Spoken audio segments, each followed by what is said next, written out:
Hello my dear friends, and welcome back to another video. How is the Bad Batch going to end? With just 3 episodes to go, this is a question I'm seeing come up a lot. And today guys, as you probably guessed from the title of this video, we're going to look at a couple of theories. We're in a predicament where the brothers are risking everything, including trusting round parts to find the coordinates to Tantiss. And there, Omega is in the vault. Her DNA the key ingredient of Palpatine and Hemlock's Project Necromancer. But how is this 3rd season and the show going to come to an end? Questions like, are there going to be any deaths? Will the Bad Batch successfully break out Omega? What is going to happen to our heroes? Well, considering decades down the road the Remnant, long after Palpatine's death, is still trying to find a way to perfect cloning him, I don't think the Empire is going to succeed in keeping Omega on Tantiss. So this coming Wednesday we're facing episode 13, but I've been thinking more about the final episode, episode 15 in just a couple of weeks' time, and what the creatives might decide to do with that last episode. I predict it's almost certainly going to be a very emotionally packed one, and just knowing the sheer amount of love and passion that goes into the making of every single episode of this show, it's probably going to have an epilogue. I would say that's a very good bet. And just imagine them fast forwarding to years later, long after the final showdown, which is probably going to take place on Tantiss, and showing the surviving members reunite. And this could set up a future sequel involving Omega and whoever's left.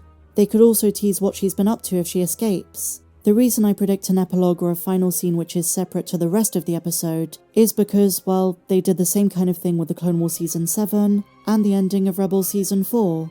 The only question is who is going to make it? And what is the tone of the final scene of the episode going to look like? Are they going to set up a future animated show that ties into this? Could we see Omega as Asajj Ventress's apprentice, training? Or is it going to end with lots of question marks in a kind of cliffhanger? So as I say, I'm predicting an epilogue to Season 3. But now my dear friends, I want to look at a theory that's been gaining a lot of notoriety, and it's more on the ominous and dark side of things, and I know not everyone is going to be a fan. And don't worry, I will address the many flaws of the theory and the correlation I'm about to make, but as you're gonna see, there is enough compelling evidence that this kind of retcon and this connection does have some merit. In Disney's own canon, by the time of the original trilogy, there is a special operations group of stormtroopers known as Task Force 99, better known as Squadron.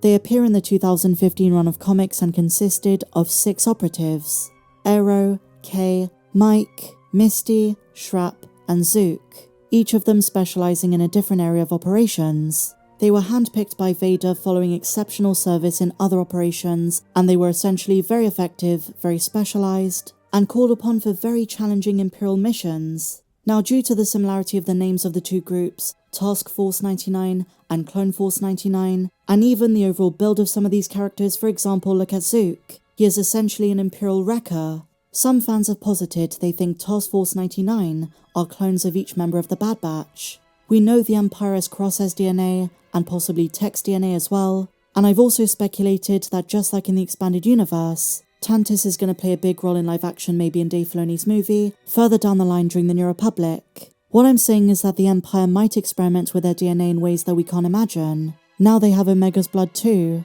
and this is made even more prescient if they capture Hunter and Wrecker as well. It's very possible that one of Hemlock's plans is to clone every member of the group.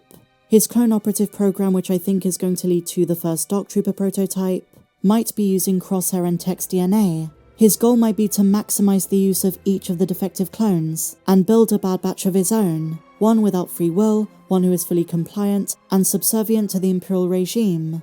Now, as I say, there are some remarkable similarities between the niches and areas of expertise demonstrated by Squadron when you compare them to the members of the Bad Batch. There are even missions with similar names to Bad Batch episodes like the Harbinger. Task Force 99 learnt of a covert rebel operation to hijack an Imperial 1-class Star Destroyer Harbinger.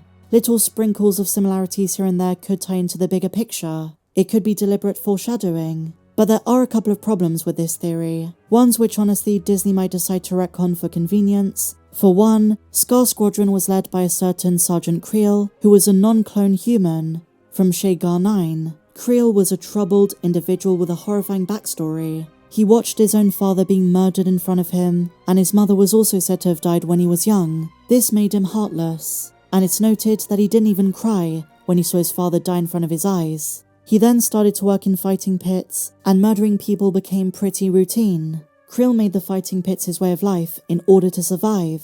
Sometime later, when Krill saw the Galactic Empire Stormtrooper program, he saw it as a beacon of hope, and finding a sense of purpose, he signed up. And as you've probably noticed from the images I've used from the comics, the most badass fact about Krill is the fact he uses a lightsaber, one which he stole from the Hutt, Gracchus. But aside from Krill, Disney might decide to retcon the other members of Task Force 99 to be clones. Replicas of the Clone Force by the same number, but more evil, and as I say, more subservient. It is possible just the Sergeant is a non-clone, but the rest are. I just find it too much of a coincidence that Lucasfilm chose 99 for both groups, and the aesthetic stature of some of the members like Zook, especially, is undeniable. And interestingly enough, Sergeant Krill was actually the second leader of the group. They do mention how he replaced the original leader, which may have been a Hunter clone. I think the prototype of the Bad Batch, which is an idea George Lucas had for years, is what inspired Squadron before they even came up with the Bad Batch show. That being said, now that we have these two groups, could Disney retcon Squadron to be clones of the Bad Batch, one of Hemlock's projects? I wouldn't put it past them. And I keep seeing this theory come up, so I kind of wanted to address it. And so staying on the subject of how the season is going to end, we have another cryptic tweet from the Kiners, and this time they've posted a meme of Omega being superimposed over a famous template. She looks angry and enraged, and the subtitle says, "I'll kill you." Reading the comments, it seems like this is alluding to something Omega is going to do on Tantiss. She's angry, of course, she's been taken. Is she going to kill Hemlock? Or is this suggesting she's going to kill Clone CX2? It could just be a statement of rage and frustration with a predicament. But I kind of have to wonder, if she's going to kill the clone assassin, is there a dark twist?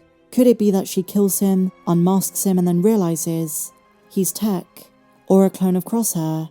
And we're living in a very interesting time for animated Star Wars because they're really leaning into the more Andor-esque adult themes, and I don't just mean the Bad Batch but Tales of the Empire as well. I think it started really with the Clone Wars Season 7, and Lucasfilm coming to the realization that fans really love the grittier stuff. I mean, we do have Young Jedi Adventures, but that is literally aimed at kids and families. That is very different to the audience who'd watch The Bad Batch. So they're starting to bring a certain maturity to the mainline Star Wars animated series, and I love that. But those are some of my thoughts, my dear friends. I think we're in for a very emotional ending to the season. But what are your theories? What are your thoughts? Let me know down below. I'd love to hear how you think the next 3 episodes are going to go. And if you enjoyed this video, please be sure to give me a big fat thumbs up. Subscribe if you're new. And I'll see you in the next video. May the Force be with you, always.